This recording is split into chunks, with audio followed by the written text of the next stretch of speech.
mày ôm trễ lộ màyได้ôm មួយមើលអាទុកទៅវាធូរថ្លៃ ហេតុអីបានជាគាត់ឲ្យខ្ញុំមើលអាទូចឬមួយក៏គាត់ចង់មើលងាយខ្ញុំ ចាអ៊ំចាធំនេះលក់មិនដែរអ៊ំ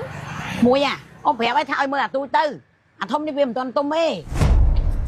ក្មួយមកចូលមកក្មួយទៅរៀនល្អថ្ងៃនេះ អ៊ំអីអ៊ំត្រែនអាទូចនេះលក់មិន ក្មួយកុំញ៉ាំអាតូចអីសាច់វាអត់ល្អទេញ៉ាំអាធំនេះក្មួយអូឆ្ងាញ់ណាស់ខ្លែបប៉ុណ្ណឹង ចាអ៊ំអាធំតម្លៃម៉ានអ៊ំមិនមកយកអាធំហ្មងទៅព្រោះអីគាត់ថាមិញអាធំឆ្ងាញ់ណា ដំបូងគាត់ប្រាប់ខ្ញុំថាអាធំអត់ទាន់ទុំទេប៉ុន្តែឃើញបងស្រីម្នាក់នេះហើយសូឲ្យអ្នកមានបែរជាមានអាធំខ្ញុំអត់យល់ពីគាត់ចង់មានន័យបែបណាអូយសាច់ឈាមគេអ្នកមានណានិយាយមកឆាប់ស្ដាប់គ្នាបានចូលគ្នាមុំដឹងរបស់ឆ្ងាញ់មិនឆ្ងាញ់ បានឯអ៊ំលក់ត្រែនដឹងលក់ត្រែនពួកខ្ញុំមកស៊ីខ្សែចូលឯងមែនតាមិនមកបាច់ទិញហ្មងក្តៅចង់ងាប់ឯនេះមកបាច់ទិញបាច់អី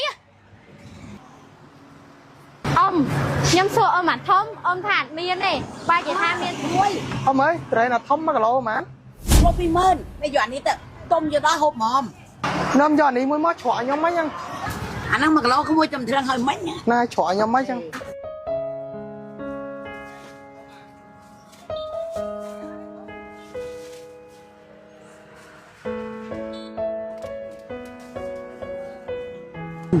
អរគុណក្មួយ ចាអ៊ំអត់អីទេចឹង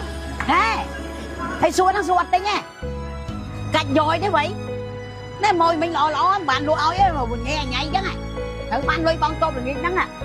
แล้วសួរចោលងរៃយកមករងាប់អីវ៉ៃសួយមែនឯងលក់អត់ដាច់ហងសួរចោលវាប្រកាច់យកពីណាំងសួយទាំងបលឹមហ្មងត្រូវបងតបឲ្យគេហ្នឹងហ្នឹង អមអើយអូន មកតែទៀតអីណែមកទិញបើមកទិញផ្អើលឈុលឡូវមកកោអញមកព្រឹកហើយហ្នឹងសួរចោល ចាអ៊ំបើសិនជាអ៊ំគិតថាខ្ញុំកចាំខ្ញុំជួយទិញត្រែនអាតូចមួយអ៊ំ អូនហ្នឹងមិញអូនឯងមានរឿងអីមួយគាត់បានគាត់មកដល់ស្ដីថាឯងងាក់ចឹង មានរឿងអីមានរឿងនាងល្អនេះមកពីអ្នកឆោឆ្ដេតសួរចោលអត់ទិញឯងភៀមកពីអីអ្នកអត់បានលក់ដូរអីទេឥ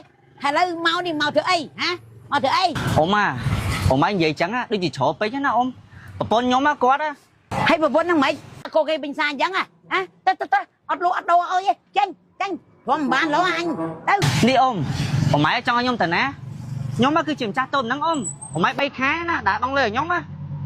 អ៊ំ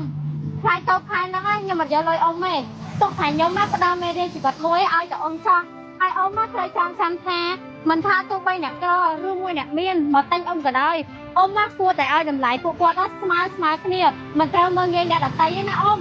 អូននឹងទៅវិញ ច